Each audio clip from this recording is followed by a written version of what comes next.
Hot day today at Endicott, New York. Scorching hot. We have two fans running. The brother's mad at me because we started the day off kind of like hot. We're like, at least, all right. I have to admit, I started the conversation. I was rude. He was having a conversation with somebody. Hold on. Yeah, he had the conversation with somebody, and I jumped in. Then I was out of his throat because it seemed like he was ignoring me, but he wouldn't tell me. Then I started calling him names, and it started off rough. We're just getting into, starting this podcast. I don't even know what's going to happen because the brother looks like he's preoccupied with his cell phone or something, and I'm sitting here like just trying to figure out what I'm going to do. I did say sorry, but I think I said sorry with a reluctance. So I'm going to just make it official, bro. So Moosah Richardson Jones. Hold on. I do apologize for just coming off hot and just attacking you when it wasn't my fault. I shouldn't have jumped into your conversation. So there you go. What do you think about women who you used to be with? Or, this is another question. How much power does baby mama have? Because a lot of times, most dudes figure, oh, that's your baby mama, you can still bone her. And some girls figure, that's my baby father, I can still hit it. But besides that factor, what power does she have? Like, okay, Islamically, once you're divorced, after 30 days, you stranger again.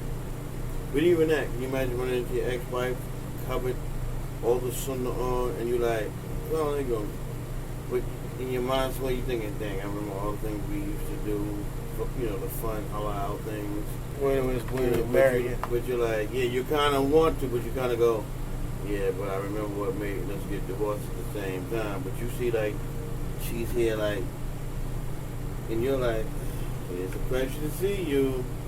But what happens when it's not a Muslim sister and they come up to you and they ask you for stuff or they expect you to give stuff? But what happens to you if it wasn't a Muslim sister but you married her and she had Islamic prospects, but she might have not got around to it, or she was practicing and stopped practicing? Like, does a woman mean more to you if she has your kids, or, it all depends on your heart? Because to me, like, if you got my kids, I kind of, like, give you a better priority. You know what I mean? Then it's a regular schmo blow. Regular schmo blow, I'll be thinking, okay, it's over. We don't have no connections. I don't have to talk to you no more. That's a lot of questions there. Bottom line, if the person's worth messing around with again, then yeah. But if they're not, if they have a lot of baggage, then it's best to avoid them. I mean, it is what it is. I mean, Islamically, if you're going to stick with the religion, if you're going to be devoted with the faith, then follow what it tells you to do, and don't deviate from that. But if you want to go like, hey, this woman, we used to mess around. Every time I see her, it makes me reminisce about the times we used to have. But if she's willing to mess with you again, I guess so. But also, you got to remember the big rule. This person was an ex for a reason. It wasn't like, because if this person was good for you, you would have been together. But then again, many couples has broken up, got back together, and had a decent relationship. They probably just needed to get, clean out whatever garbages that they had of their own relationship and just come back clean. So I mean, it is what it is, though. But I mean, in the end, when it comes down to it, you got to respect your partner, even if they're just a friend of yours. There you go. What happens if you break up, get back together, break up, get back together, break up, get back together, break up, get back together, break up, get back together? When you finally say, I'm not going to do this no more, is there some type of guilt feeling? Is there some type of bad feeling because you're so used to y'all going back and forth, but you also feeling the feeling of, this is not a relationship. And this is not true. You gotta keep the mic close to you because I can barely hear. It's like this is not a relationship. This is truly not what I want, and I would prefer to have somebody that wanted to stay with me as well as I wanted to stay with them. Reciprocal, reciprocity. Lauren Hill said that word, and I used to know how to say it. I know it when I hear the song, but anyway, I'm just wondering, like I asked, does your baby mother have power? can she get money from you faster than a woman who you was with but you don't have no children by? Did your baby mama have power? Can she get you to do stuff for her? Then okay, like, oh, you hit me, N-word. Oh, all right, I got somebody for you. And the dude that she gets is her baby father. You know what I mean? And he can have another whole girl, but because he got a kid by her, he might come through and put in work because of her. Like how far? Like I got twins, mother, and it cost me a lot of headache and a lot of torturous pain for no reason. And her son became a drug dealing gangbanger, and then her daughter is kind of crazy, you know. But yet I let them stay. Then when they moved out, she tells me, "Don't go." You tell the kids don't go to his house without me. I don't know what to say. I'm not a relationship expert. You know, I don't know really what to say about these dynamics. I do know, I guess with people who are consistently going off and on again with the relationship, it all depends on I don't know. It just depends on stuff. Hold on. All right, so we're back. Brother had to answer a phone, so we're just trying to recuperate and just figure out what we're getting at. So what was you getting at with all these questions? Because I'm no expert, but I guess we both have similar paths. So what was you getting at about these questions? Like your ex-wife, like the ones that you have kids by, if she takes more priority over the one that you don't have kids by. Like, okay, if you have 4 ex-wives and you got kids by 3 of them, the one that you don't have no kids by, if she called you and asked you for something, will you be like, there's no bloodline ties, there's no ties whatsoever?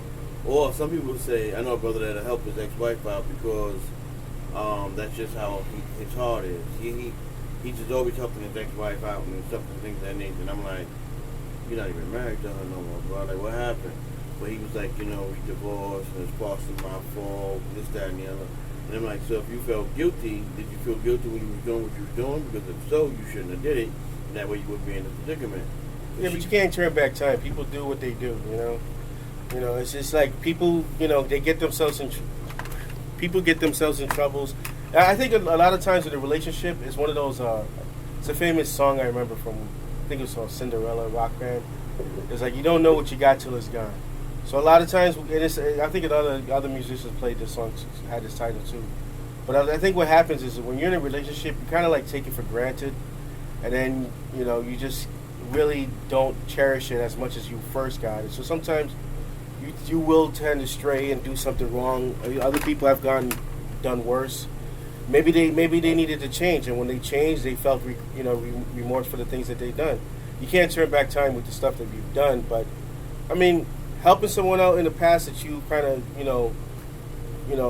like a relationship. If you cheated on your wife, you put it through hell, and you changed your life, and you can't go back with the person, but you see them struggling, maybe as a result of what you put them through. Then I don't see anything wrong with that. If the woman's asking for help and you're willing to help her, as long as without no ties for it, then hey, then do so. I mean, this relationship with my ex-wife, I didn't do anything.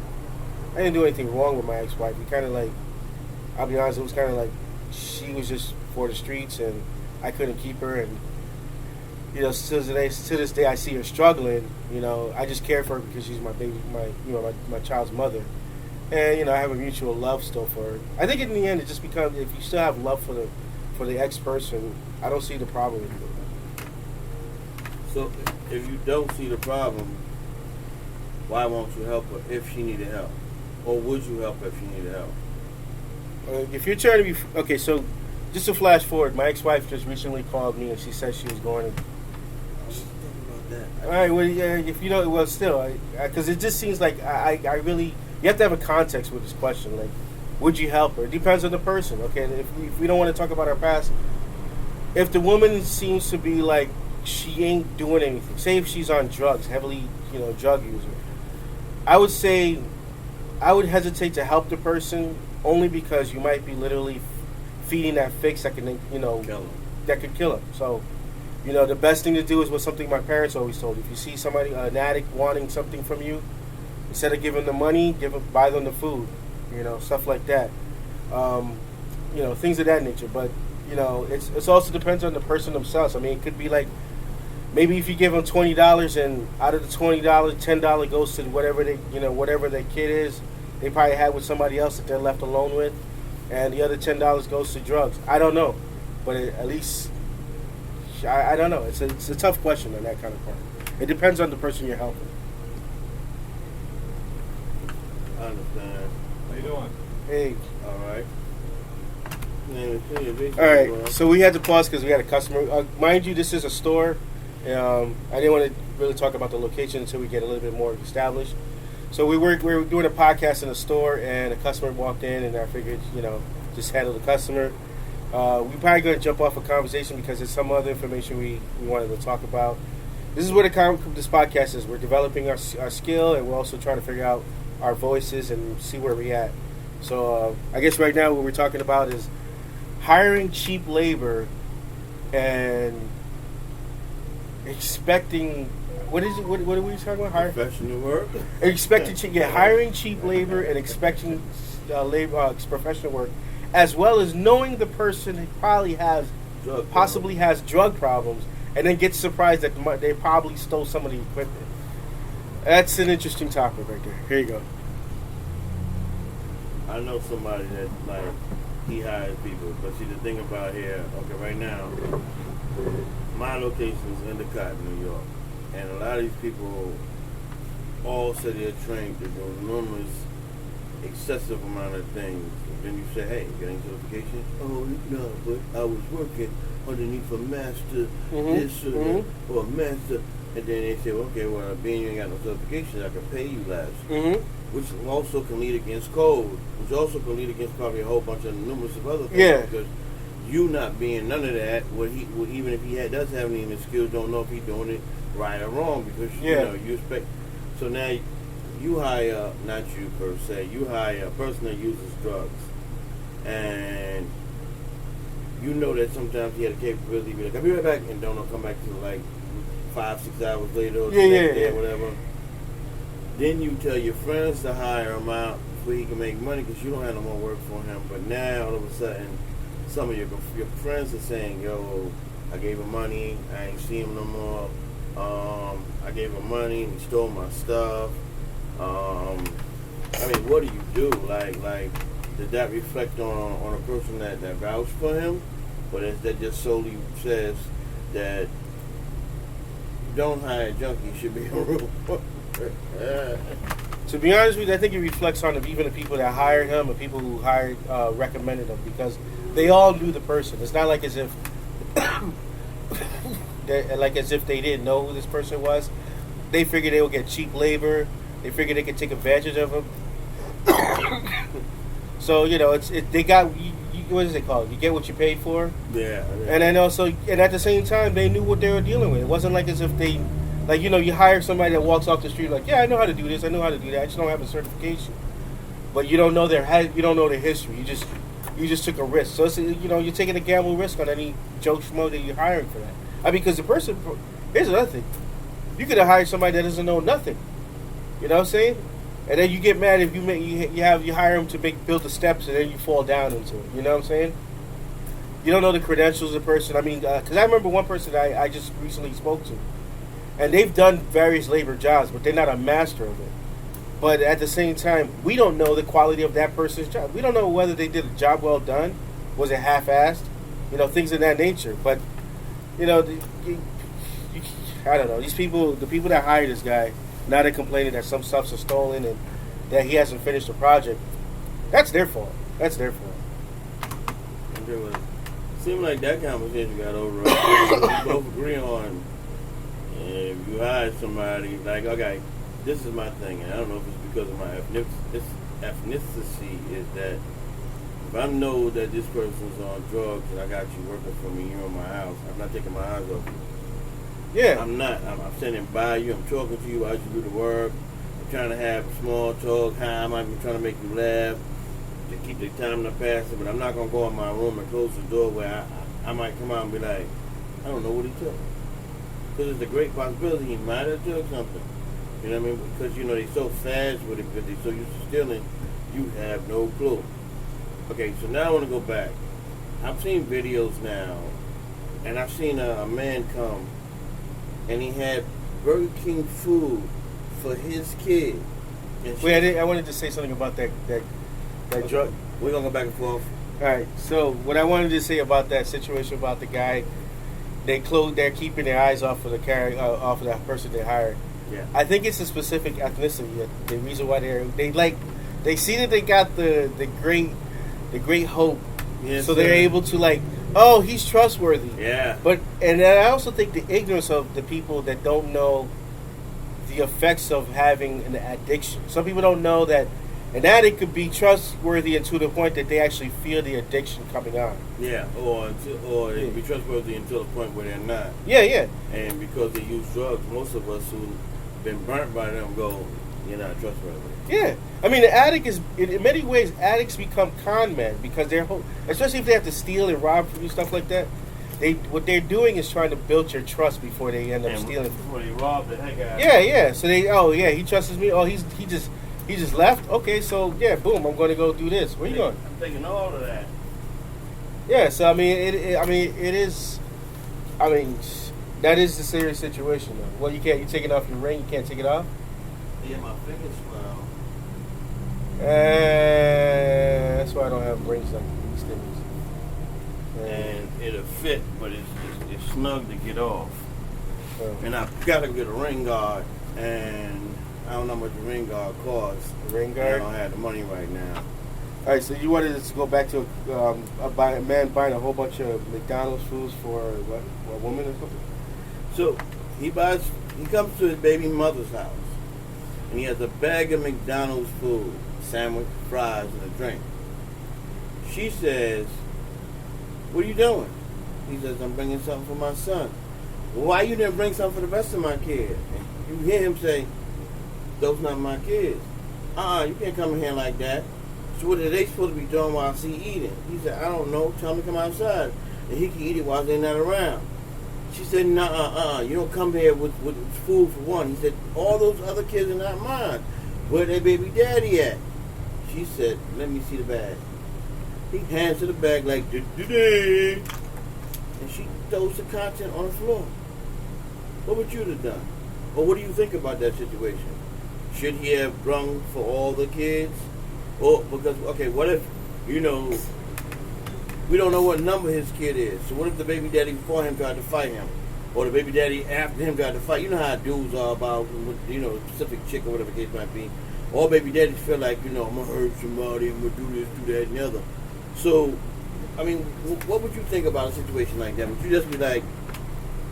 Would I just buy food for my kid and just leave the other kids hungry? I'll be honest, this is what I would do. My ex-wife calls me, and she has like 5 kids by 5 other men or whatever. And I don't have this scenario, but what I would do is, okay, can I go take my son out? I would take my son out. I would just take him out the equation, take that opportunity time. Like, hey, I want to bond with him, stuff like that. Take him out to eat and all that other stuff, and then bring him home. Because yes, it is unfair to have the other kids watch that one child eat the food. What if she says to you, you can't take him out to eat by himself, you got to take all the rest of these kids out? That's her problem. No, it's not her problem. To her, she feels all her kids supposed to be taken out and fed. Well, that's why you have to take it established in court. To be honest with you, that's the problem. It's like if you give, a lot of times these people, the father, a lot of times the guys don't want to go to court. But to be honest with you, to get a court established where you get visitations, you can take the child, and also you should be able to, if you're paying child support, you should have you never like abuse your child or done anything wrong to your kids. You have no like questionable reasons why you can't take your kid. You should do that. But I think the most wise thing to do is just take the child out the equation. Especially if you have a court order that says that you can do that, then you do that. But I don't know. Just having them eat in front of have the one child eat in front of them is just like that's the problem. What? You had a kid by them, but they got other unfairness about baby mamas who make you feel like that because they got a kid by you and you're the one doing something for your kid that you should do for all of her kids, even though they're not your responsibility. It sounds like they want the relationship without the relationship. So another one I seen, you take your daughter home, her hair is done. This heifer pulls out a pair of scissors and starts cutting her hair because she didn't want another woman doing your hair. And the only thing you can do is pull out your camera phone and film this and say, you see what she's doing? I took her to a salon. I don't care. I told you I had no other bead doing my daughter's hair. What is that psychologically to you? Like, will that bother you? Because sometimes I think, and I could be wrong, you could hate her so much that it makes you want to stay away from your kids because no matter how you try to deal with her because of the kid, she makes you feel like I can't, nothing I can do. So I tell you what, either you come see me when you're older or I'm out. I think that's in the case of many, and a lot of women, I don't know if women care or not, but I think that's in the case of a lot of, because I remember when my first ex-wife, that she used to give me a lot of drama, and by the time I was able to pick up my daughter, I was actually exhausted, like emotionally drained from dealing with her. Wow. So I can definitely see that many other men would just, feel like the better thing to do. Because I think a lot of other things people forget, women tend to forget. Men are trying to pull their punches.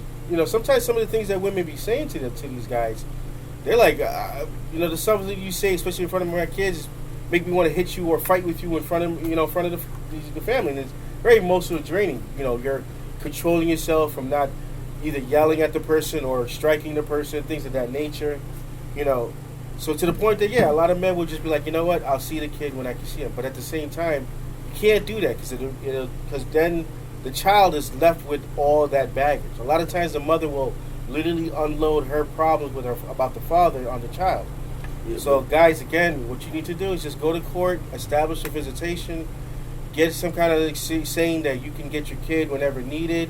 That situation where the guy was filming his ex-girl, taking a picture, cutting her child's head. I would definitely use that for court reasons because that sounds like child abuse. That's what he said. He said, I'm gonna use this in court, but she was cutting her hair, cutting the ribbons out, and the girl was crying. And disregard for the child's feelings and safety, things of that nature. So I mean, it's one of those things. And the other thing is, this is the other situation people tend to forget. Like, these are relationships that start with people who are impulsive. Like, you just see a chick that she looks good. You don't try to check what kind of person she is. You know what I'm saying? Just like when women are encouraged to, like, really be very visual, pay attention to the man that you're getting with, it's the same thing for the men. I know she looks good, but be very careful with the child that you're about to have with her. If you're about to have a child with this woman, or lay in bed, because this is how I look at it. Any woman that you sleep without protection is impossible. You're going to have a kid with that child. So think about what kind of person. If she's a mean-spirited person, that's what you're going to probably deal with when she has kids. She likes to talk about people. She's quick to smack someone. This is the kind of person you're going to have, and it's vice versa for women. This is the type of person you're going to have when they have kids. Yeah, but then you get the cosmetics, bro. You get the boo-boo, honey, hey, babe. And the first time you get in an argument, 2 of those names get dropped off. Next time you get in an argument, because of me, what I would do when somebody get in an argument, I go, wow, I started to see the chink in the armor. Or I started to go, I never noticed that you had a hook in your nose. Or, something crazy that I might have been ignoring before due to the fact that... We got a customer, so I'm just trying to just press pause on this. All right, let me just say something. Let's see. All right, so we're back. We had a customer to deal with. So basically what we're talking about is women who do vindictive stuff to their husbands or their ex-men and using the kid as collateral or whatever, however you say it. There you go. So we got through with the Burger King guy. We got through with the girl cutting her child's hair because another woman did it, even though the man said he took her to a beautician and got her hair braided. Then we got another situation where the woman wanted to get in the car. Before she wanted to get in the car, he was coming to get his child, and she had the child in his arm, and he was like, give me my child. And she was like, no, let me get in the car. And he was like, what do you want to get in the car for? She goes, I want to get in the car. Let me get in the car. And he was like, for what? Like, we not together. Like, I got a child seat. Give me my child. Let me put my child in the car seat and let me go. Let me get in the car. And because he was like, no, she took the child and walked away. And he like, yo, I got a court order. But the beautiful thing about it was, he was filming it. Now, I know a lady that the cops came and knocked on her door. Asked her name. She told her name. You know what they did? Turn around, you're underneath arrest.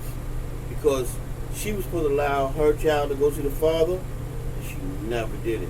But the court order deemed he has the right to visitation. He would see his child at this time, but she decided not to. And he said, yes, press charges. Yeah.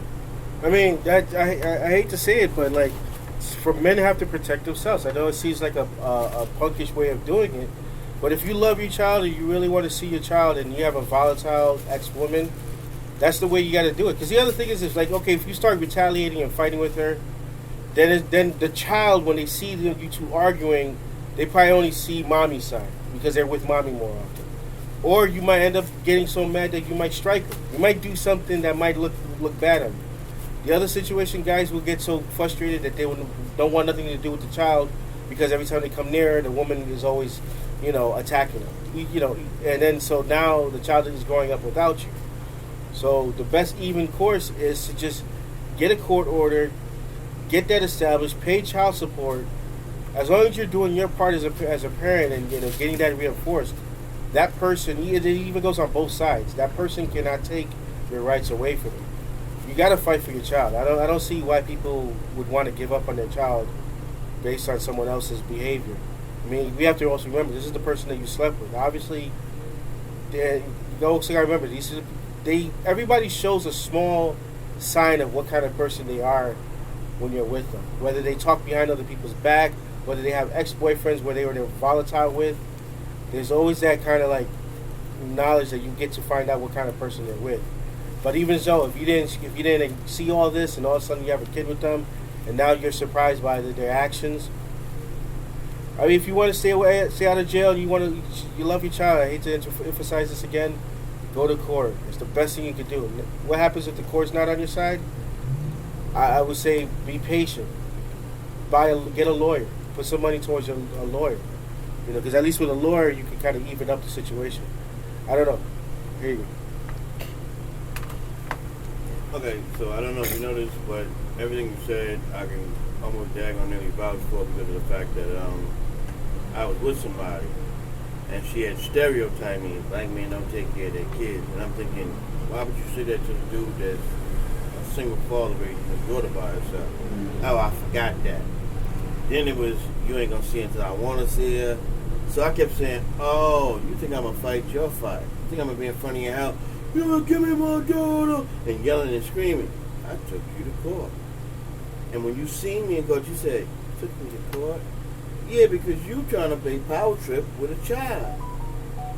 When I can see it, when you want me to see it, and things of that nature, where's that fair to me or that child? You know what I mean? So, they play power trip games with kids to hurt the man. They play power trip with kids to make the man react a certain way. And like you said, I understand what you're saying about, you have a sign, but sometimes, say you're messing with somebody that was using drugs, and then the person gets pregnant, and now she's not using drugs because she wants to save her life and the child's life. But now, all the things that she had mental issues with have come back tenfold, and you never knew none of this because when you seen her when she was using drugs, she had all her hair. She wasn't acting like that. She was, all right type of person a little bit. So what do you do in that? And that, for instance, is besides taking a court. One other thing, I just recently received my pistol license. As me getting my pistol license, the cop tells me, "Oh, I see you had the cops call." I said, "What you mean?" Well, it says that the cops called and came to your residence. I said, "Yo, that cop's a liar," because I was the one that called the cops. But they turned around and say she called the cops. It wasn't even her phone number on the listing thing. So how do you do that? How do you trust the person that when you call them, to do his job, to do what he's supposed to do. So if there's a cop in the precinct in the guy, instead of him putting down the right thing, whose house is mine? Answer me all the questions. I answered it. What do you want to do? I just need you to calm her down or talk to her or she gotta go. The other cop goes to talk to her. I go to get my, years later, go get my business license, and it's an issue. But it's not an issue, but it's an issue. He's like, I don't think he'll let that slide. And I'm like, this is crazy. Like, you could have stopped me from getting something if they'd have felt it was a bad enough issue, because he's saying, watch it, because if she call the cops on you more and more, it could be a problem for you with this license. And I was like, that's crazy. Well, that kind of stuff, that's a lawyer thing. I mean, I don't know what to say. I mean, again, don't get with people. You said you already knew that she was messing with drugs. It's a primary indication of a woman that you don't want to have kids with. Or anybody, even with men. You don't want to have, if you know if somebody's a heavy drug user, both men or women, you don't have kids with. I mean, what it is that it's a lot of people who see somebody on the streets, they find them attractive, they're able to, obviously when you're able to talk to someone and you first meet them, the mask is up. You know, they're faking it. And you can probably fake a relationship or be nice, have the mask on for a good 3-4 months. You know, a lot of, how long was it when you started meeting with your baby mamas till you had kids with that person? Like, how long was it? Oh, I don't know, because all right, so when somebody got pregnant through a condom, because it must have been a hole in it. But how long was it though? Like when you first met with couple of months. Like maybe 2 or 3 months? My twin's mother kept saying it's hard for me to get pregnant because I only get my menstruation for 3 days. All right, so dumb me not realizing can't be that hard for you to get pregnant because you got 2 other kids. But I guess because she was a little bit older now and the system was different, she was figuring it's probably not going to happen. And I showed something corny like this. Be careful. I'm on my Hulk regimen. I do my workout, I say my prayers, I take my vitamins. Bong, she said, I haven't got my menstruation in 3 months. In the 3 months period that she haven't had a menstruation, guess what? She felt 3 baby tests, whatever you call it, the tests that say that, you're pregnant. She felt them. I made her go to the doctor and show me a piece of paper where the doctor said she was pregnant. Then she calls me and goes, remember I told you I was pregnant? I go, yeah. She goes, you sitting down? I go, I'm at work. That's what I do. I sit down. I'm having twins. Fell out the chair. Wasn't expecting that. All right, well, you have a kid. I mean, it is what it is. But at the same time, you have to be careful who you sleeping, who you sleeping with, and you have to who you having kids with. I mean, it's just a genuine rule. Just really be careful. I mean, especially when you're having kids, you have to really scrutinize this person, who you want to have kids with. So yeah, I mean, it is what it is. But it's a beautiful day. How hot is it? What's the temperature in this place? What is the average temperature? It's 85 degrees in Endicott right now. It's really nice out. People are out there with their shorts. Some walking around with no shirt on. And you're about to go to your martial art class, right? 4:30. No time now right now. Yo, he's got his black belt from being the top class champion. Like, none of the stools could beat him because they're all kids. He's just saying that because if we fight, he might be one of those kids. So that's the only reason he's saying that. It wasn't always all kids in the class. And I think maybe 2 of those kids might give him a little bit of problem. One of them is like 6'1", 6'2", and can kick fast and hard. And if he ain't prepared for that kick, because he can do crushings, he can do inside-outside kicks, side thrust kicks, mule kicks, all types of kicks. So he might not be that strong because he don't do no push-ups, but if he kick you, I think you're going to say... I'm going to say what? Acai, Moosah. Whatever. Anyway, I'm not in a martial art class. I like martial arts, but I haven't seen a martial art class that I wanted to commit myself to. But anyway, so this was another episode of our podcast. We still haven't came up with a name. 2 dudes just talking. Thank you for tuning in. This is going to be on the John Aquarius Show. Hopefully this will be posted by Saturday or Sunday of June What's today's the 1st, so it will be the 3rd or the 4th. So hopefully it'll be posted by then. Thank you for tuning in. See you.